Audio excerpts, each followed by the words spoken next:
69ನೇ ಕನ್ನಡ ರಾಜ್ಯೋತ್ಸವ ಪ್ರಯುಕ್ತ ಮೈಸೂರಿನ ಹೊರವಲಯದಲ್ಲಿರುವ ಏಕಲವ್ಯ ನಗರ ಗ್ರಾಮದಲ್ಲಿ ವಿಜೃಂಭಣೆಯಿಂದ ಕನ್ನಡ ರಾಜ್ಯೋತ್ಸವವನ್ನು ಆಚರಿಸಲಾಯಿತು.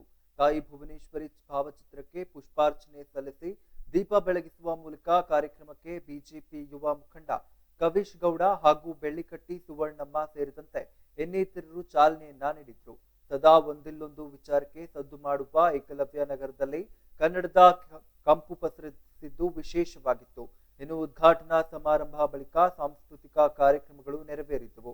ನೆರೆದಿದ್ದ ಕನ್ನಡ ಮನಸ್ಸುಗಳಿಗೆ ಹಾಡು ಕುಣಿತದ ಮೂಲಕ ಭರ್ಜರಿ ಮನರಂಜನೆ ನೀಡಲಾಯಿತು.